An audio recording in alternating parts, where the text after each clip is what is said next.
What's up guys? We're here in Japan, and in this video, we're going to show you the perfect travel route for your first time in the country. So hope you enjoy it.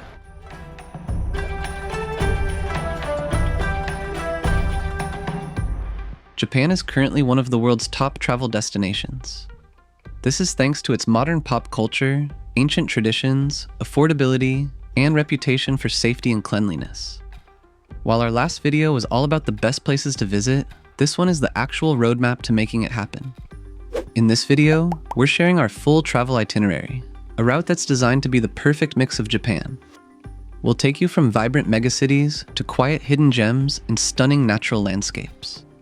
While we spent 6 weeks traveling around by public transportation, this itinerary is easily adaptable for a shorter trip as well. Make sure to stick around until the end, as we'll also share some essential travel tips for your first visit to this beautiful country.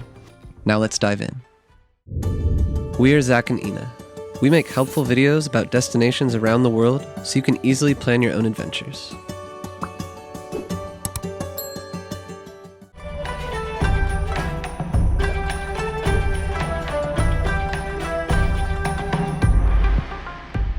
Our itinerary kicks off in Tokyo, the massive international gateway to Japan. Most travelers fly into either Narita or Haneda. While Narita is a major hub, Haneda is better if you have the choice. It's located right in the city, cutting your travel time to central Tokyo down to 30 minutes. This is significantly shorter compared to Narita's 1 to 2 hour journey. Home to nearly 37 million people, Tokyo is the ultimate cultural introduction. You can experience the high energy of Shibuya Crossing, the food and bar scene in Shinjuku, or find peace in traditional Shinto shrines and lush Japanese gardens. For a deeper dive into tradition, we recommend attending a sumo wrestling match or demonstration. This is Japan's fascinating national sport.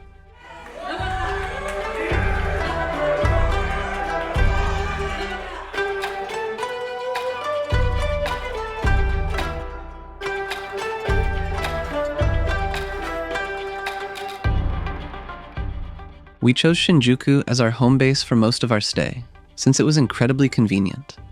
It's packed with great restaurants and is well connected with the metro. Watch our full Tokyo video for more in-depth information on this city.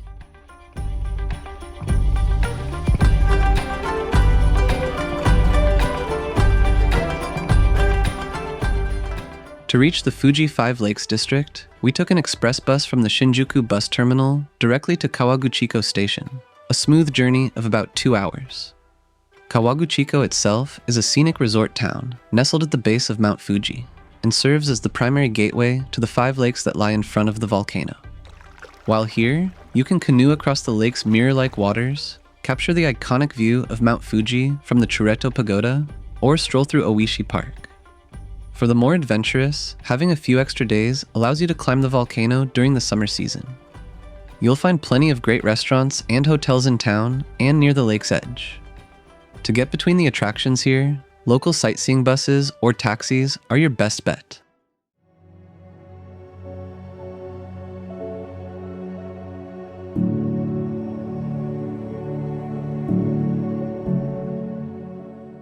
The journey from Kawaguchiko to Matsumoto is a little bit intimidating, as you have to take 2 transfers by train, but it goes smoothly overall with fast connections. As a city, Matsumoto is a cultural gem and is most famous for its stunning fortress. Often called the Crow Castle due to its rare black exterior, it's one of Japan's oldest surviving castles, with an original wooden interior, steep stairs, and the Japanese Alps as a backdrop. To get inside the castle, you need to take off your shoes, but it is a little bit slippery inside, so make sure to watch your step.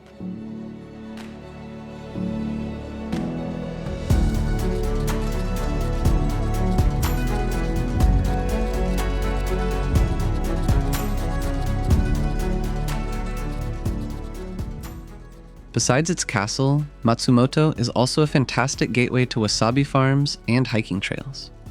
We used the city as a hub for 2 different day trips into the mountains, which we'll highlight next. If you plan to do the same, we recommend spending at least 3 nights here.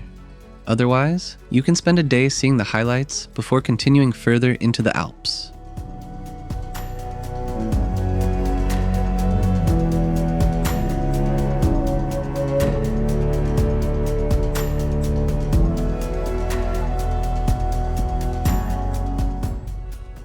To reach the historic Kiso Valley from Matsumoto, take the JR Shinano Limited Express to Nakatsugawa Station, then catch a local bus to the beautifully preserved post town of Magome.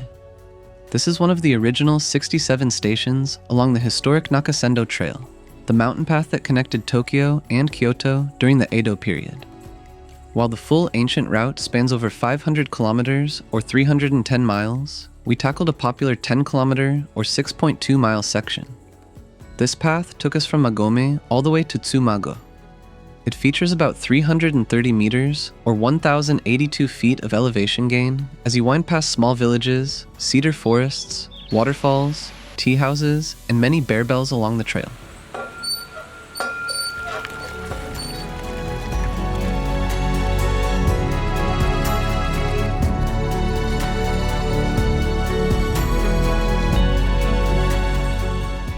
You eventually descend into Tsumago, another post town frozen in time with dark wooden facades. To return to Matsumoto, we took a short bus ride from Tsumago to Nagiso Station, then caught the JR train back north.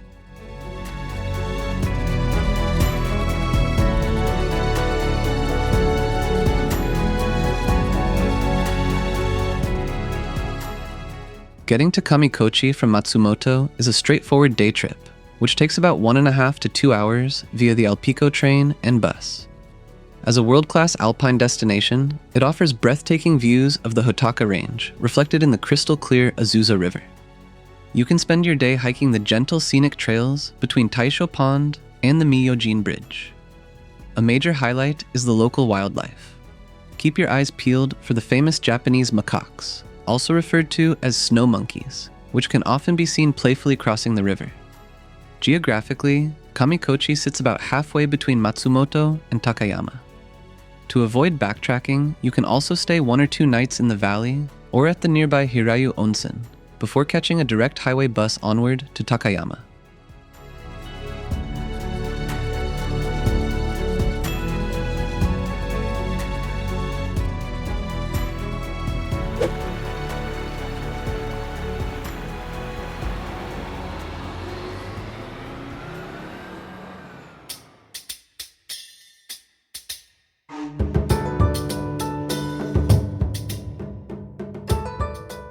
To reach Takayama from Matsumoto, the most efficient route is the direct highway bus, which winds through the scenic Japanese Alps in about 2.5 hours.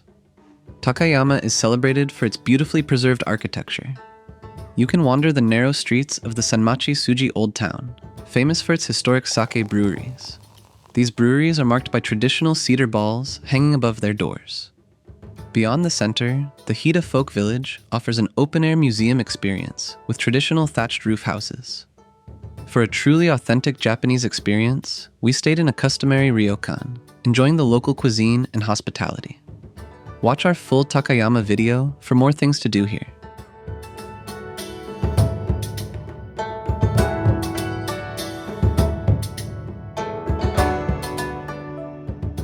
To get to Shirakawa-go, head to Takayama Station and hop on the Nohi bus for 1 hour. This UNESCO World Heritage Site is world-renowned for its Gasho-zukuri farmhouses, featuring steep thatched roofs designed to withstand heavy alpine snowfall. The village feels like a step back in time, especially when viewed from the Ogimachi Castle observation deck, which is a short and rewarding uphill walk. It's also possible to enter the interiors of several farmhouses to get a more in-depth feel of the place.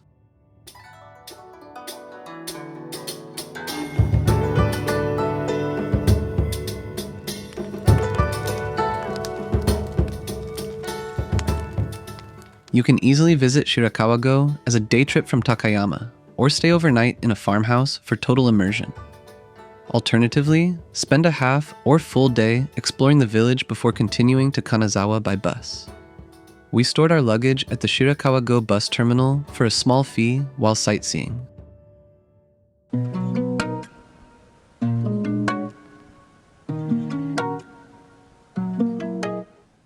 From Shirakawa-go, you catch the direct highway bus to Kanazawa, which takes about 75 minutes. The city of Kanazawa is particularly known for its feudal history and modern art. You can explore the meticulously landscaped Kenroku-en, which is one of Japan's 3 great gardens, and the adjacent Kanazawa Castle Park. We also recommend strolling through the Samurai District and the Geisha area to see beautifully preserved wooden buildings. We felt that a day was enough to see the highlights, and we have another video where we lay out exactly how to spend a full day here to make the most of your time.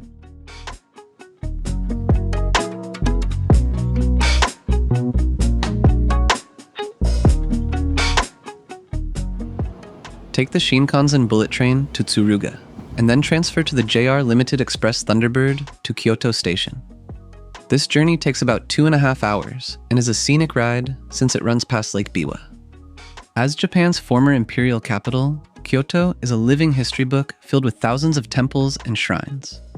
Famous ones include Kiyomi's Dera, Fushiminari Taisha, and the Golden Pavilion. But its immense popularity can be overwhelming sometimes, so we definitely recommend visiting lesser-known landmarks as well. These include places like Higashi Honganji, the Gion district, and the matcha capital of Uji, which is home to the beautiful Byodo-in Temple.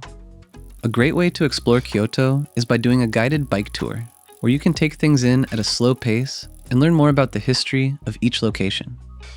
Check out our full Kyoto video for even more things to do here and other specific travel tips.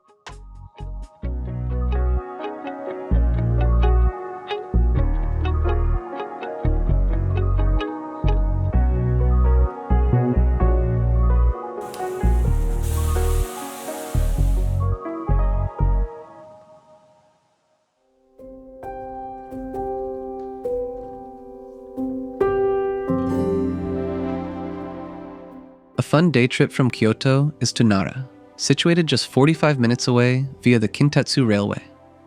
As Japan's first permanent capital, this city is very historic, with the massive bronze Buddha at the Great Eastern Temple. However, Nara is most famous for its population of more than 1,000 free-roaming deer. According to local folklore, these deer are considered messengers of the gods. Today, they're a protected national treasure, and you can literally find them everywhere, even on the top of Wakaksayama Hill.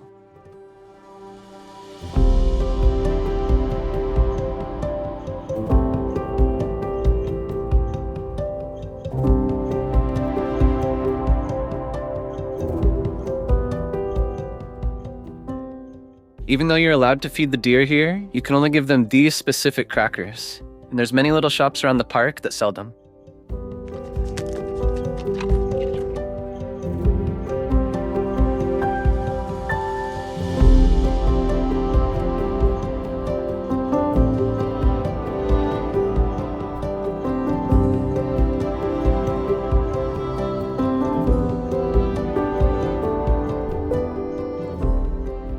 You can travel from Kyoto directly to Hiroshima in less than 2 hours by taking the Shinkansen bullet train.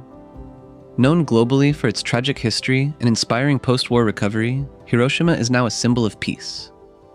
The city center is impressively compact, with major attractions like the Peace Memorial Museum, the Peace Memorial Park, and the haunting A-Bomb Dome all within walking distance.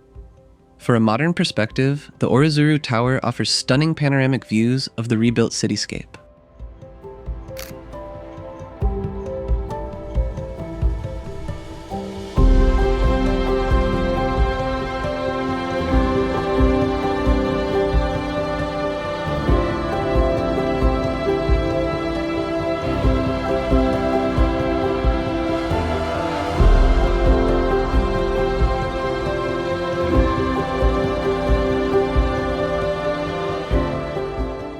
A day trip from Hiroshima to the island of Miyajima is highly recommended. You can conveniently reach there by taking a direct 45-minute ferry from the Motoyasu River Pier right next to Peace Memorial Park. The island is famous for its floating torii gate, natural scenery, and wild deer. Our favorite thing to do here was ascending Mount Misen for panoramic views. We took the scenic ropeway to the Shishi-Iwa Observatory, but it's also possible to hike to the top if you're in for a challenge.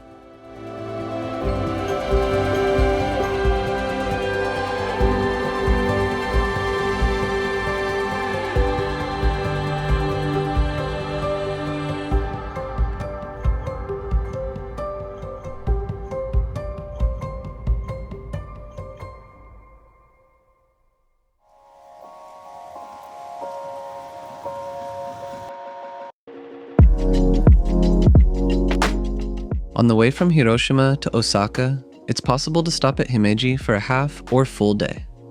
Himeji Station has numerous coin lockers and dedicated luggage storage areas where you can safely leave your suitcases. Himeji was one of our favorite places in Japan, featuring the country's most impressive original castle and the gorgeous Kokoen Garden. Both are a short walk from the train station and can be visited in 3 to 4 hours. While stopping here on your way to Osaka is efficient, we actually found it just as easy to do this as a back-and-forth day trip from Osaka itself.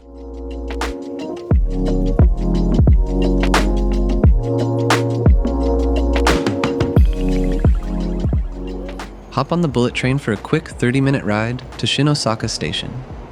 Osaka is a high-energy metropolis and Japan's third-largest city. Highlights include the neon-lit Shinsekai district, the historic Osaka Castle, the relaxing Tennoji Park, and the magical Universal Studios Japan. It's easy to get around the city by metro, with multiple lines connecting to each other. We found it very convenient to stay near the Midosuji subway line, since it serves as the city's primary north to south artery. This line connects to the train stations as well as major attractions. We have another video full of travel tips and other activities in Osaka, so make sure to check it out before visiting.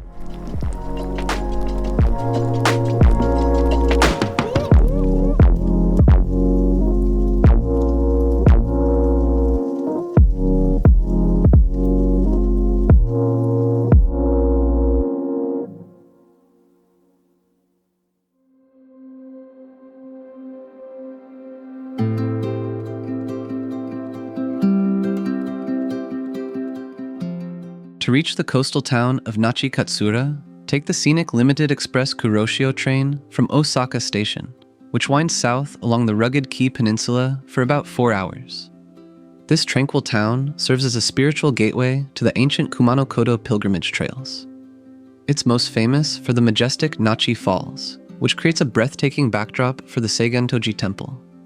To get to the sacred site, you can take a bus from the town center and then hike the Diamond-zaka Slope, a moss-covered staircase lined with ancient cedars.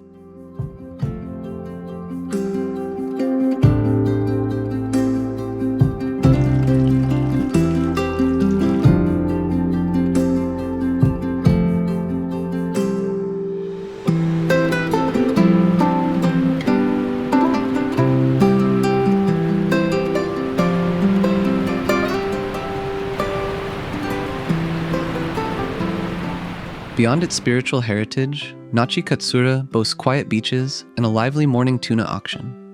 In fact, the port boasts the largest catch of raw fresh tuna in all of Japan.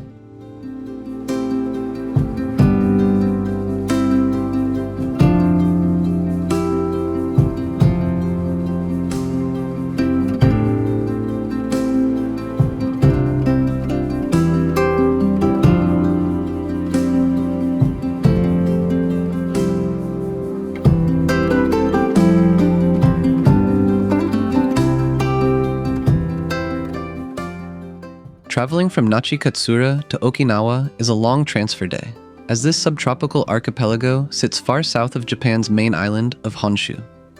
The journey involves a nearly 4-hour ride on the Kuroshio Limited Express to Hineno, transferring to Kansai Airport Station, and then a 2-hour flight to Naha.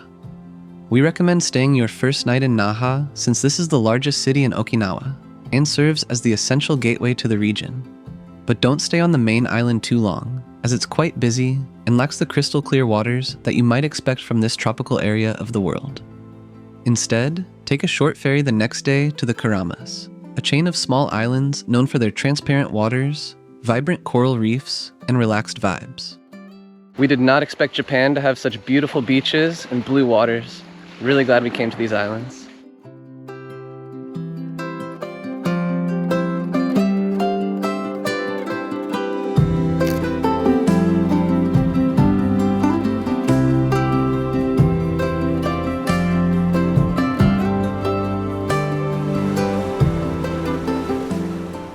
You can easily combine 2 islands during your visit.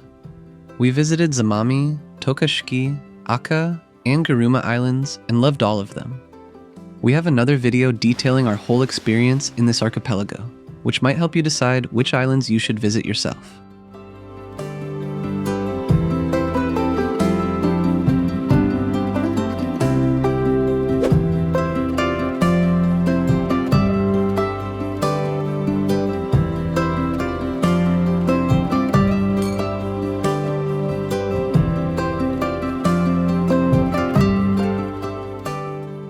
Eventually, you must return to Okinawa's main island to fly back to Tokyo or Osaka. So we spent our final day exploring Naha's vibrant city center before heading to the airport. As we promised at the start of the video, we'll now share some essential travel tips for Japan. First, navigating Japan's transit system requires a bit of strategic planning regarding your specific travel route. While many instinctively reach for the JR Pass, it's important to calculate your cost beforehand since it isn't always the most economical choice. For our trip, we actually decided against the JR Pass because our itinerary relied heavily on local buses and private lines that the pass didn't cover. If you don't use a pass, it's perfectly fine to buy your tickets at the station machines as you go. One important thing to note is the layered fare system. For faster connections like Shinkansen trains or Limited Express, you often need both a base fare ticket and a Limited Express upgrade ticket. It can be a bit confusing because you have to stack both tickets and insert them into the gate at the same time, but it's always the fastest way to travel and worth the extra fee. For long distances, you can also use the highway buses. They're often much cheaper than the bullet train and can get you directly to spots like Lake Kawaguchiko or the Japanese Alps. We've consolidated all of these specific booking platforms on our website, and you can scan the QR code on the screen here to access that page. Japanese culture places a high value on consideration for others, which is most evident in public spaces. You should maintain a quiet demeanor on public transport, avoiding phone calls or loud conversations, and always remember that tipping is not practiced. Also, people rarely eat or drink while walking. Instead, it's polite to finish your snack or drink at the place you bought it, or find a spot to sit down. This helps keep the streets clean and shows respect for those around you. Dining in Japan is a unique experience since restaurants tend to be highly specialized, rather than offering a broad menu. When you visit a sushi restaurant, you're there specifically for sushi. These establishments are often quite intimate, sometimes consisting only of a few stools at a counter where you can watch the preparation up close. You'll also find plenty of single seats designed for solo diners, making it one of the most comfortable places in the world to eat alone. To avoid the physical exhaustion of lugging heavy suitcases through busy train stations and crowded city streets, you can take advantage of the luggage forwarding service. This incredibly reliable system allows you to send your bags from one hotel to the next, or even directly to the airport for a small fee. Check out forwarding services like Yamato Transport. Choosing the right time to visit Japan is finding a balance between weather conditions and crowd levels. The summer months from June through September are generally too hot and humid for comfortable sightseeing, so they're often avoided. October is a beautiful sweet spot with pleasant temperatures, though you should be prepared to share the sights with international travelers and local school groups. November is great for the autumn colors, while the famous cherry blossom season in April is stunning but incredibly crowded. If you want the beauty of spring with slightly more breathing room, the month of May can be a good alternative. Scan the QR code on the screen here to unlock our complete free Japan travel hub. You'll find all our travel itinerary options for a 2, 3, and 4-week trip, including off-the-beaten-path routes for each. It also includes our personal Google map and every booking link you'll need for public transportation, stays, and activities. It's your one-stop shop for the perfect trip. We'll catch you on the next adventure.